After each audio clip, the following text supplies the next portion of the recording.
Hey everybody, it's Snobz. I'm Keith. And I'm Jason. And today we're going to do, surprise, surprise, a box of quarters. Wow. Neat. Yeah. That's unusual, so let's get right into it.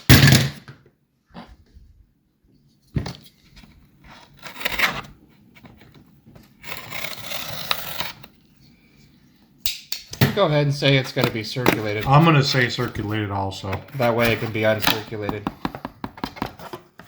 And let's see what we got. Oh, weird. That's weird. Huh. Circulated. Oh, yeah, circulated. Okay. All right. We'll be back.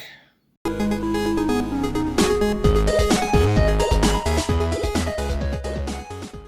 right, guys. Here we go. First off, some strike doubling. Again, not true doubling. It's strike doubling or machine doubling, but we keep it because they're kind of neat looking. Got some pretty cool die cracks here. This one is a 87 Philadelphia. Of course, it's a Philadelphia. Alright, not so pretty. But to the left of the Eagle's right wing, our left side, between the N and the I, and the wing, and united, giant die crack. Looks like a splinter coming off of his wing right there, then going all the way through the bottom part of the T right there. And looks like the left side of the E, maybe the top of the E, probably goes all the way to the edge. So that die was try to self-destruct. And spitting horse. Not a bad example of a spitting horse either, actually. See if I can get the light right there. Yep, there we go. Not a very good condition coin, but we'll take it. Some struck through. Nice little homestead there. Right below the water pump handle there. Kind of to the left of the water pump, actually. Right along here. Struck through grease. Not a whole lot, but we don't find a bunch of these that have the struck through grease.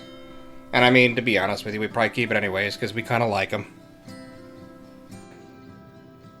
Weir Farm. It's always cool to find the newer ones with struck through grease. A really nice 2009. I mean, we're talking really nice. Then onto the mid-states, we have a nice Wyoming with, of course, some fingerprints. What would a coin of ours from circulation be without at least one decent fingerprint on it? Of course. Oregon, that might be fingerprintless. Yeah, it's probably there. Just can't see it. American Samoa Park, a bat. Nice Weir Farm. Again, these are all mint states.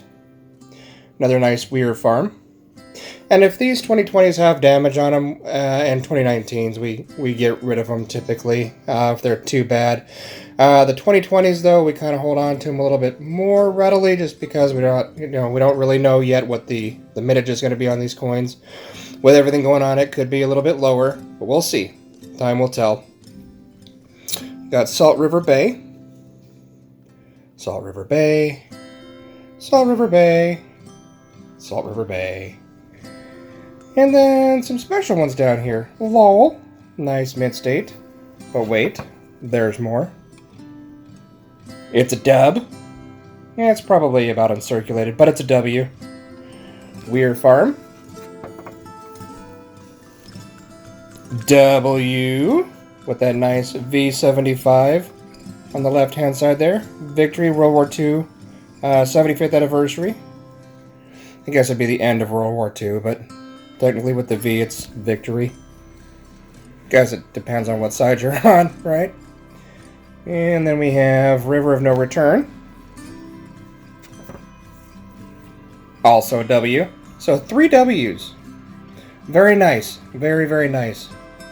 And none of them are the American Memorial Park, which is really odd for us. Usually if we found 3 of them, there'd be at least 2 of them that were American Memorial Park, but that's okay. Again, W is a W. And guess what? Of course, extra claws. But this time, 1, 2, 3, 4 extra claws. Now, I'm not going to show you those under the scope because, I mean, I'm pretty sure you guys know what they look like or can figure out what they look like. And it's not like they're too rare for us to find. Arizona with the die chip below the cactus right there. Philadelphia strike with that die chip below the cactus, the saguaro cactus. And it's kind of neat because it looks like a boulder. And I know I've explained this before in previous videos, but the neat part about it is, and we probably have 20, 30 of these things. Some of them I bought way back in 2008 when they were first coming out, but it seems like there's many different variations of this exact same little die chip right here. It's pretty awesome.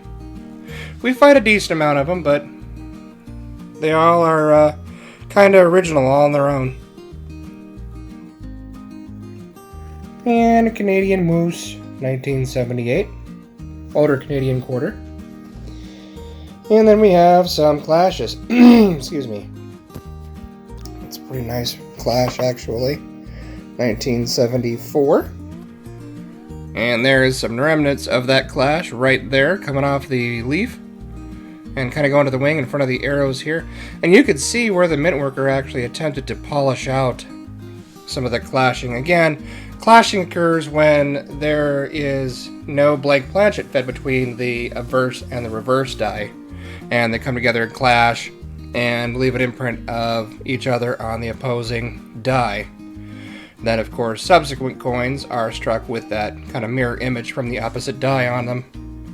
When the mint worker catches them, they polish them. These are actual little striations from them being polished out, and then a lot of times when this happens, that's also when you get the struck through grease errors, because they don't always get the polishing compound or grease completely off of it, and then of course there's a little bit of a void in between there, and it leaves that struck through grease. You can see some of the scratches up here as well from it being polished. Not exactly an extremely valuable coin, but again, I mean, it's an error and it's got character, so as you guys know, me and Keith kind of hoard these things, even if it is an ender, unfortunately. And then we have 2 bicentennial clashes, actually. And the best example of one of the bicentennial clashes. You can see a little bit of the obverse design right here, going between the drumstick and his hand. I guess his wrist, I suppose. And I think you can kind of see the ghost of other pieces of the obverse image. But that right there is definitely the part that shows the best. Another nice clash, and this one's in pretty good condition. 86... Philadelphia or Denver? Let's see here. I think that's Philadelphia. It is a Philadelphia. And same concept as that 74. It's basically the top of, or the very beginning of Washington's forehead and the bridge of his nose right there showing up. My eyes are not doing so good. And then we have 2 Salt River Bay Denvers, but these are kind of special. Let's take a look at these. And what makes these special is feeder finger damage. Right along here, I'm sure you can kind of see it, a bit of an angle there, is some scrapes.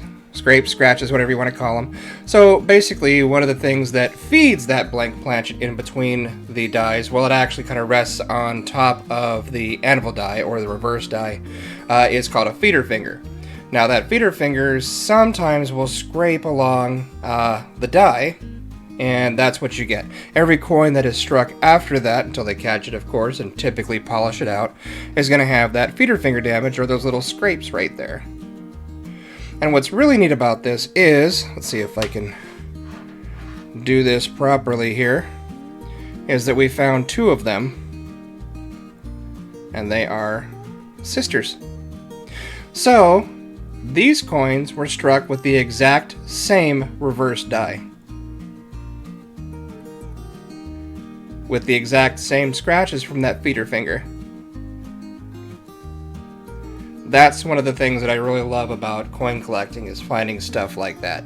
So, although those weren't, this didn't come out of a box that was brand new and circulated, these had been circulated, had somehow remained together with each other for a while, and got rewrapped in a bunch of circulated coins. Pretty neat. And then, the coup de grace, 1952, Denver. We found silver. Again, can't find silver in the half dollars, but we'll find them in the quarters. And some pretty silver. Because as I'm sure you guys can agree, no matter how ugly this coin is, it's beautiful. 90% silver. Just can't go wrong with that. And that D mint mark. But that's all the cool stuff for you guys. If you haven't subscribed yet, please go ahead and do so. Best way to support the channel. We do still have a link down in the bottom there in the description for merch, in case you wanted to get some merchandise that has coin snobs on it, which is another great way to support the channel. If you haven't clicked the bell yet, please go ahead and do so you get a notification every time that we do have a brand new video come out. Any questions, comments, of course, drop them down below. And until next time, guys, love you all, God bless, and we will see you soon.